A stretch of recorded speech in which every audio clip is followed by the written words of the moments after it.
Global happenings today. We communicate, we analyze global news. Stay tuned.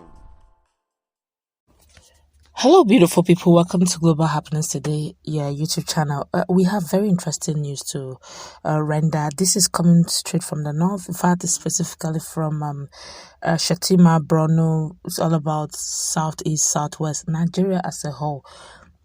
I'm pleading that well-meaning Nigerians should vote in 2023. Please, not on regional level, not on ethnic level, not on religious level. Please let us vote for competence, or else 2023 will either make or mar Nigeria.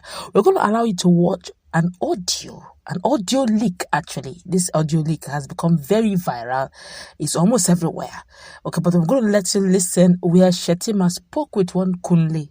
They both had a chat on telephone, and there was a leak, and it went viral. I'm going to let you listen to it. Then also, what ezeife is already shouting that is happening in Borno right now. How southeastern businessmen in the north are already crying over a lot of their businesses. Let's listen to the audio, and let's also listen to this news afterwards. Shettima leaked audio chat. What Oba of Lagos said that we are pushing them to the ocean. Most of these markets that are banning in Lagos, look at it, they are Igbo dominated markets. You get me? In fact, some Yorubas were telling me when I was in Lagos last weekend that it is we, the Northerners, when we are in charge of Lagos as federal capital, that open room for Igbos to come and dominate them. And it's over now. And it's over. All the businesses Igbos are doing, we are going to bring it and do it. You get me? That's why Buhari have to sign that Lagos is going to be given special status. We are going to have a kind of semi-regional system. Lagos is going to have special status. It means nobody again will control Lagos. The indigenous of Lagos are the ones that are going to control Lagos. They can form land policies. Do you get me? They may decide to say, you as a Yoruba man in Lagos, you will pay 5,000 naira per annum for a land. As rent. Me as a Hausa man, I will pay 10,000 naira. Igbo man will pay 1 million naira. This is why they are heading for. And I'm telling you, after 4 years, at least not we are liberal, but in the southwest, after 4 years, Igbos can never be useful, relevant again in the southeast. Wait and see. In fact, the plan of APC is that they are going to make alliance of northwest economic development. The west has the ocean. Can you hear me? Yes. The north has agricultural produce. Yes. So what they are going to do, the government is going to develop all the agricultural and mineral resources in the north. And then they will put primary industries here. And then go and export, finally finish them in Lagos or Southwest and export them and bring back the money and share it between the two regions. Let them drink their oil. This is the plan on ground. Well, in another news, you've heard of what the audio leak was all about. In another news, Chukwuemeka Ezeife, former Anambra State Governor, has explained that he met Kashim Shettima, vice presidential candidate of the All Progressive Congress APC, over the decision of his successor, that's the incumbent governor of Borno State, Babagana Zulum, to demolish properties of an Igbo trader in Maiduguri, the state capital. Ezeife was reacting to a recent report that about 2 weeks after his visit to the vice presidential candidate of APC, the Igbo Elders Consultative Forum, IECF, which he chairs, has been seriously divided. Although the official statement had claimed that it was a courtesy visit, sources said it had thrown the IECF into controversies as members who had been champions of the Igbo presidency and supported the presidential candidate of the Labour Party, Peter Obi, remained divided. But addressing the controversy in the statement on Tuesday night, Ezeife said he's not backing the Tinubu-Shettima ticket, declaring that Bola Tinubu, the APC presidential candidate, is unfit to rule the country because of ill health. Ezeife said that only people who were not well informed or have lost sanity would vote for Tinubu, a former governor of Lagos State. The elder statesman in the statement titled "Why I Went to Shettima" said he visited the former governor of Borno State to assist a businessman whose warehouse was bulldozed by the Borno State government. He said that aside from Tinubu being too old for the office of President of Nigeria, the Muslim ticket adopted by the former governor had knocked off his chances. Ezeife said, and I quote, "Yes, I went uninvited to Shettima. I was accompanied by a Maduguri-born and brought-up businessman of South-East extraction. Why? More than a year ago, a well-built young man came to my office in Abuja crying desperately. He talked like someone considering suicide. He told me that he was finished, that the clothes on him were the only property left for him.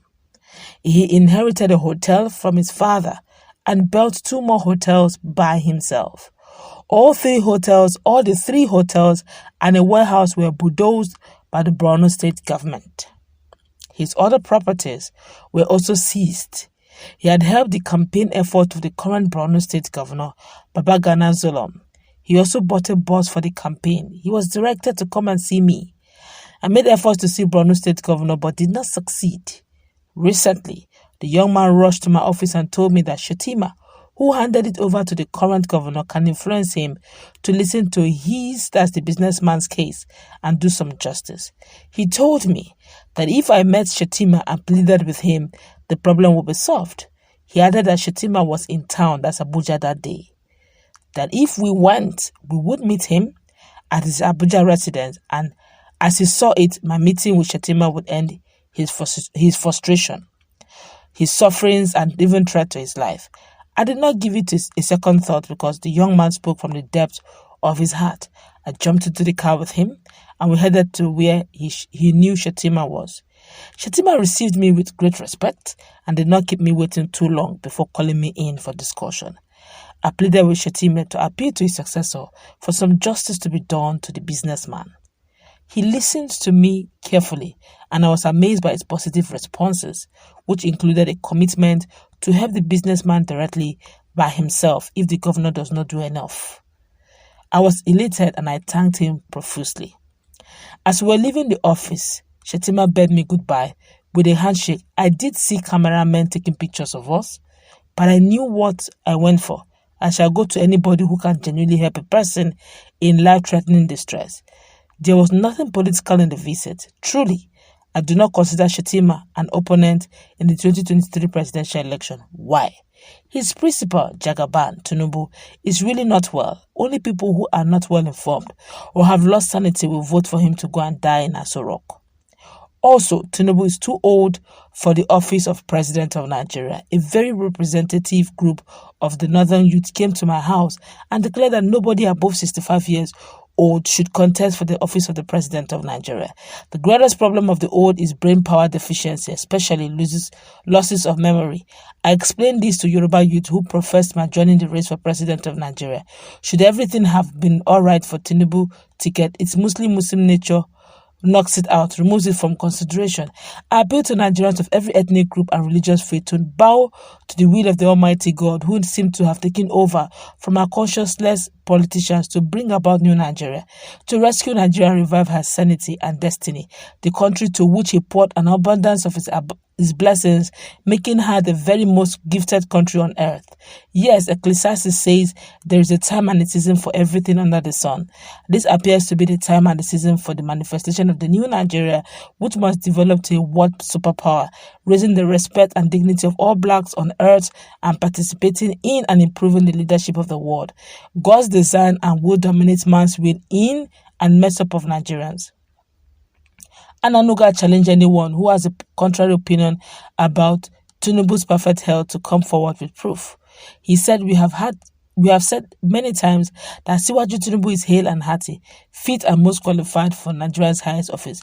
Let anyone who has a contrary claim prove otherwise. Enough of all this malicious statement from quack doctors saying things they are not qualified to say. Like Peter Obi, the Labour Party candidate, who groundlessly pronounced on Tinubu's health without being a medical doctor 2 weeks ago. ezeife has merely shamelessly regurgitated his candidate statement. We know Ezeife as an economist, not a medical doctor, unless he's now making a claim to be a quack. We know him as a rapid supporter of Peter Obi, and we do not begrudge him for his political views. It's a shame that an 83-year-old tried to hide under a so-called youthful group to canvass for his candidate while knocking out Tinubu and Abubakar Atiku on the ground of age. According to his wrapped logic, only anyone who is below 65 should lead Nigeria. We are surprised that the octogenarian is making the claim when the leader of the world's second leading democracy, Joe Biden, is close to 80 years. 2 years ago, Mohammed of Malaysia retired at 95 as Prime Minister. He retired not because of brain power deficiency, but because he has fulfilled his term in the office. A lot of Nigerians have reacted to this. You have heard the audio leak. You have also heard what Ezeife said and what his standpoint is on the politics and what Nigerians as a whole. It's up to you. Let's meet in a conversation. What's your take on this whole drama? It's really getting very twisted.